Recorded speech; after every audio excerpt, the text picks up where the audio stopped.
ഇന്നലെ നമ്മൾ പവർ ഹൗസിൽ നിരന്തരമായ പവർ കട്ടിൻ്റെ പ്രശ്നവുമായി ബഹുമാന്യനായ ലക്ഷദ്വീപിൻ്റെ നിയുക്ത MP അഡ്വക്കേറ്റ് ഹംദുള്ള സയ്യിദ് സാഹിബ് ഇന്നലെ പവർ ഹൗസ് വിസിറ്റ് ചെയ്യുകയും അവിടുത്തെ പ്രശ്നങ്ങൾ ആരായുകയും അതിൻ്റെ അടിസ്ഥാനത്തിൽ 24 മണിക്കൂർ തികയുന്നതിന് മുമ്പ് ഇൻഷാ അല്ലാഹ് 1 മണിക്കുള്ളിൽ നമ്മുടെ നാട്ടിലേക്ക് 2 എഞ്ചിനീയർമാർ ഇവിടെ എത്തുന്ന സന്തോഷ വാർത്ത പ്രിയപ്പെട്ട ദ്വീപുകാരെ നമ്മൾ അറിയിക്കുകയാണ്.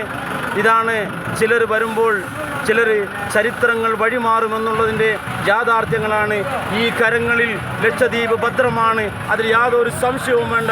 ഇൻഷാ അല്ലാഹ് വരും നാളുകളിലും ശക്തമായ രീതിയിലുള്ള പോരാട്ടങ്ങൾ ഈ ലക്ഷദ്വീപിൻ്റെ മണ്ണിലുണ്ടാകുമെന്നുള്ള കാര്യത്തിൽ യാതൊരു സംശയവുമില്ല.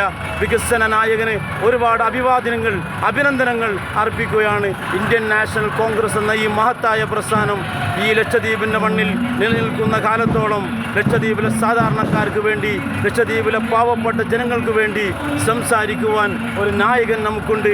ആ പേരാണ് അഡ്വക്കേറ്റ് ഹംദുള്ള സയ്യിദ്. ജയ് കോൺഗ്രസ്, ജയ് ഹംദുള്ള സയ്യിദ്.